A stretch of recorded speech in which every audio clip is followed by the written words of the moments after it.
আমার স্বামী মারা যাওয়ার পর বাড়িতে একজন পুরুষই ছিলেন। আমার শ্বশুর, যার নাম এখন আমি রমেশজি বলব। তিনি আমার খুব খেয়াল রাখতেন এবং প্রায়ই গভীর রাতে আমাকে তার ঘরে ডাকতেন। এক রাতে রমেশজি আমাকে তার ঘরে ডেকে বিছানার চাদর বদলাতে বললেন।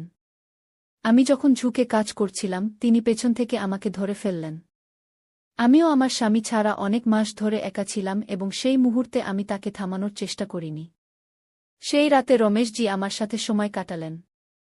পরের দিন আমার শাশুড়ি, যাকে আমি এখন মঞ্জু মা বলব, আমাকে ডাকলেন। বুমা, একটু জল আনো। তোমার শ্বশুর এসেছেন। তার কথা শুনে আমি আমার ঘর থেকে বেরিয়ে এলাম।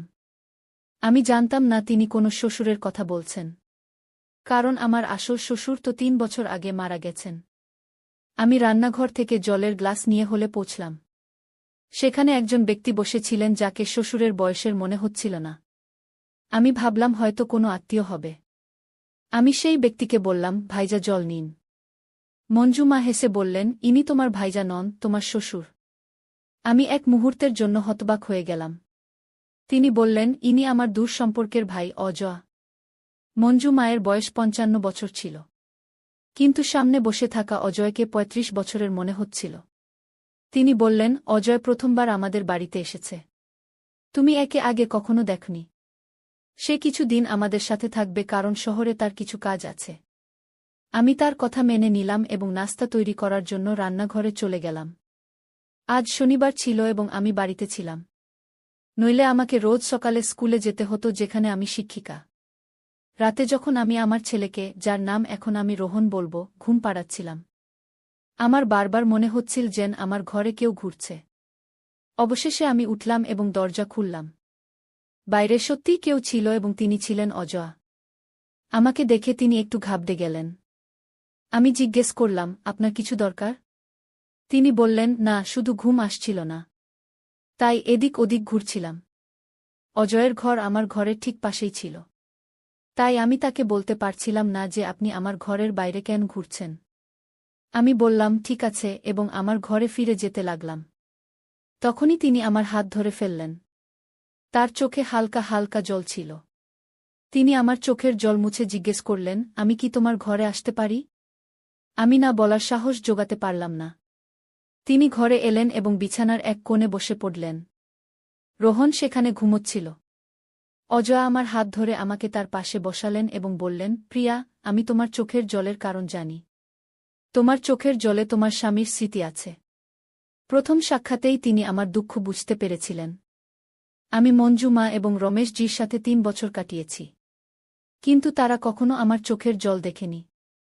অজয় আমার হাত ধরে বললেন, যা হয়ে গেছে তা ভুলে যেতে হবে।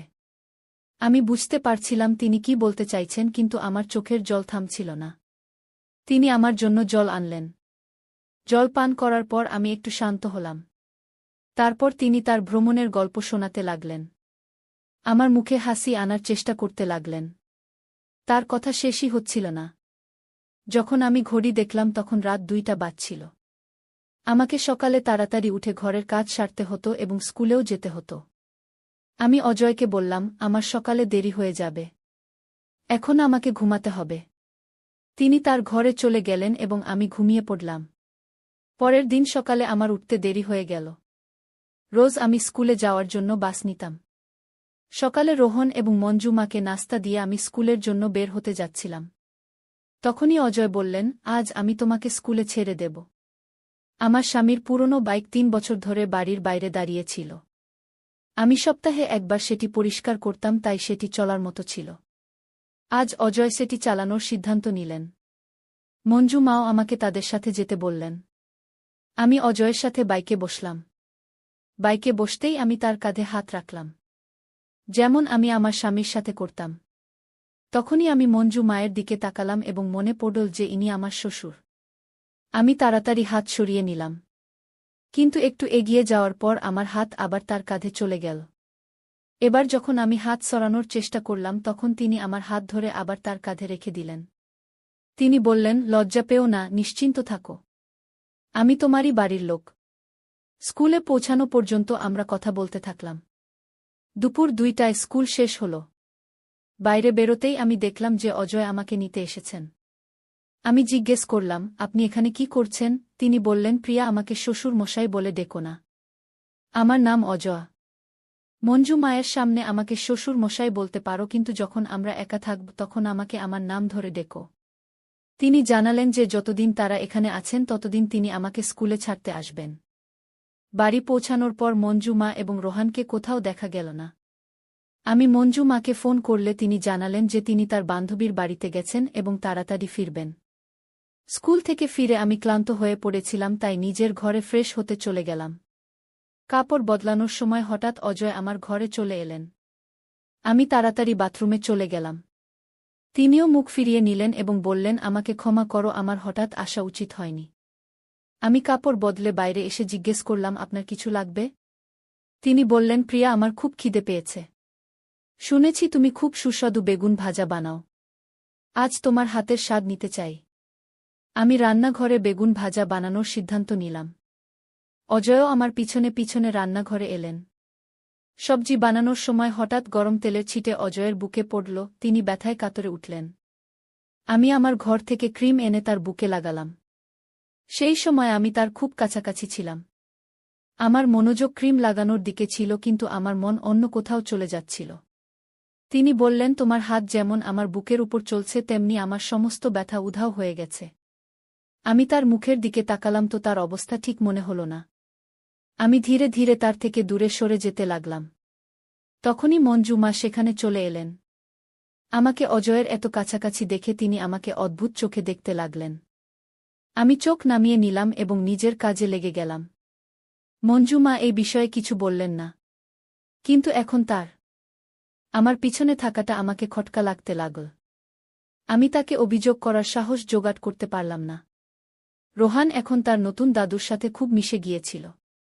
সে রাতে ঘুমানোর আগে অজয়কে আমাদের ঘরে আনত এবং তাদের সাথে খেলত। আমি অজয়কে বলতে পারতাম না যে তারা তাদের ঘরে চলে যান, কিন্তু রোহানকে তাদের সামনে বকাঝকা করতাম।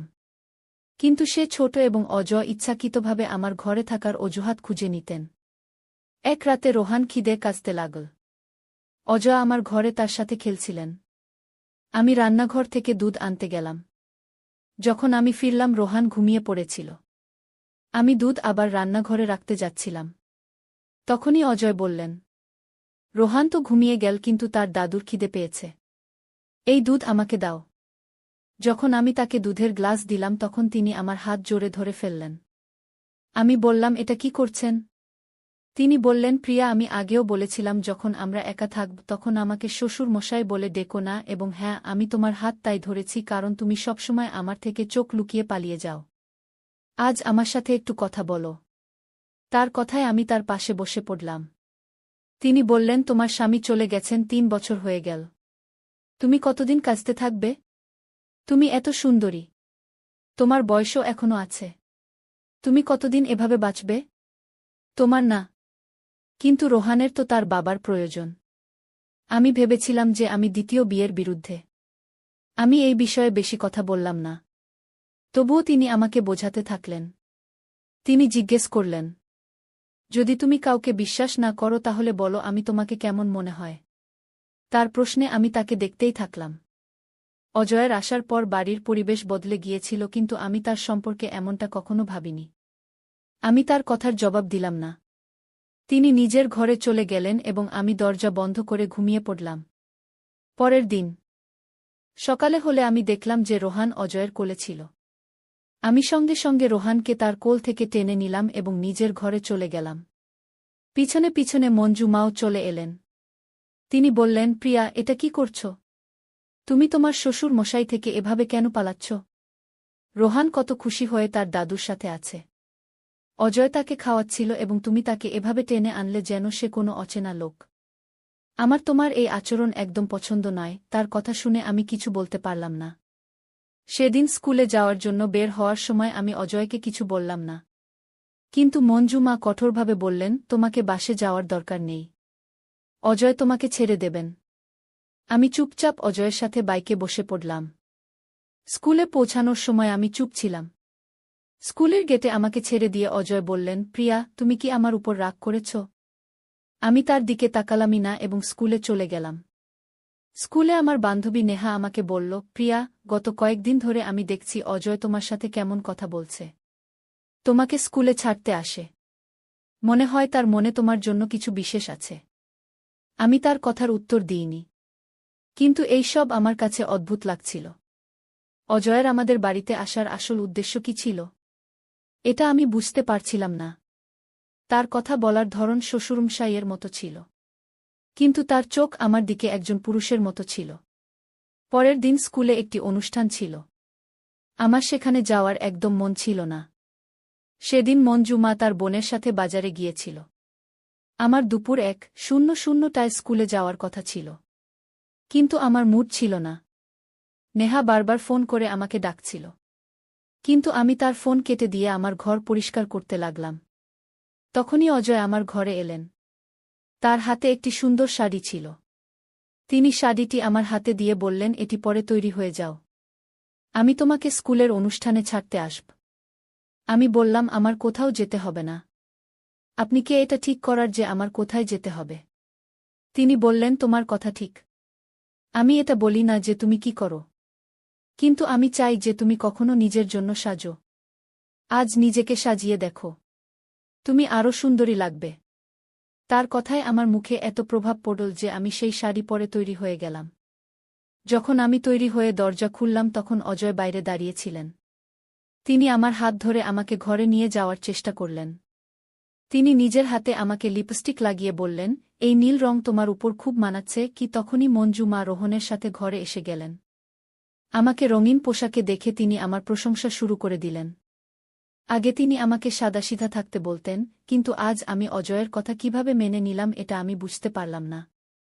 অজয় আমাকে বাইকে করে স্কুলে ছাড়তে এলেন। আমার কিছু বান্ধবী অজয়কে আমার স্বামী ভাবছিল এবং বলছিল যে আমাদের জুটি খুব ভালো লাগে। এটা শুনে অজয়ের মুখে খুশি ছিল। কিন্তু আমি সবাইকে পরিষ্কার বলে দিলাম, ইনি আমার স্বামী নন, আমার শ্বশুরমশাই। এটা শুনে সবাই অবাক হয়ে গেল। অনুষ্ঠানের পর অজয় আমার সাথেই রইলেন। বাড়ি ফেরার সময় বাইকে আমার হাত অজান্তেই তার কাঁধে চলে গেল। অর্ধেক রাস্তা পর্যন্ত আমার হাত সেখানে রইল। হঠাৎ আমার হুঁশ এল এবং আমি হাত সরিয়ে নিলাম। আমার বুঝতে পারছিলাম না যে আমার এমন কেন মনে হল। বাড়ি পৌঁছতেই মঞ্জু মা রোহনকে নিয়ে বাজারে গিয়েছিল। আমি জানতাম যে তারা অন্তত 2 ঘন্টা ফিরবে না। আমি অজয়কে আমার ঘরে ডাকলাম এবং আমার ব্লাউজের দড়ি খুলতে তার সাহায্য চাইলাম। দড়ি খুলতে 2 সেকেন্ড লাগে। কিন্তু অজয়ের 1 মিনিট লাগছিল। আমি তার মুখ দেখলাম এবং তার হাত ধরে নিলাম। আমি বললাম, আমার বুঝতে এসে গেছে যে তুমি আমার কাছ থেকে কি চাও। অজয়ের হাত এখন আমার কাঁধে ছিল। তিনি বললেন, প্রিয়া, তুমি আমার উদ্দেশ্য বুঝে গেছ। আমি জানতাম যে তুমি তাড়াতাড়ি বুঝে যাবে। এখন আমি তোমাকে সবসময় সামলাব। আমি তাকে জোরে ধাক্কা দিলাম। আমি ঠিক করে নিয়েছিলাম যে এখন তাকে বাড়ি থেকে বিদায় করতে হবে। 3 বছরে আমার কাছে অনেক সম্পর্ক এসেছিল, কিন্তু আমি দ্বিতীয় বিয়ে করতে চাইনি। আমি অজয়কে বললাম, আমি জানি যে তোমার নজর আমার উপর কেমন, তুমি এখন আমাদের বাড়িতে কেন এসেছ? মঞ্জু মা সবাইকে ভাই বানিয়ে নেন এবং বাড়িতে নিয়ে আসেন। তিনি সরল। কিন্তু আমি তোমার উদ্দেশ্য বুঝে গেছি। আমার রাগ দেখে অজয় আমার কাছে এলেন। আমি তাকে একটি থাপ্পড় মারলাম এবং তাকে ধরে হোলঘরে নিয়ে এলাম। তখনই মঞ্জু মা বাড়ি এসে গেলেন এবং সব দেখে নিলেন। তিনি বললেন, প্রিয়া, এটা কি হচ্ছে? তুমি ভুলে গেছ যে ইনি তোমার শ্বশুরমশাই। তুমি অজয়ের হাত কেন ধরেছ? আমি বললাম, এর উদ্দেশ্য ঠিক নয়। এখন একে আমাদের বাড়িতে জায়গা নেই। মঞ্জু মা অজয়ের হাত ছাড়িয়ে বললেন, বেটি, এখন সত্যি বলার সময় এসে গেছে। অজয় আমার ভাই নয়। আমি তাকে একটি বিয়েতে দেখা করার পর ডেকেছিলাম। সে আমাকে তার বর বোন মেনেছিল। আমি তার স্বভাব জানতাম, তাই আমি তাকে এখানে ডেকেছিলাম। তোমার স্বামী চলে গেছে, 3 বছর হয়ে গেছে।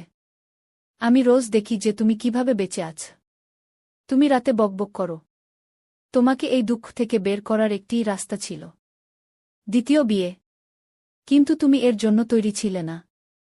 তাই আমি অজয়কে ডেকেছিলাম। আমার মনে হয়েছিল যে তার সাথে থেকে তোমার মন বদলে যাবে।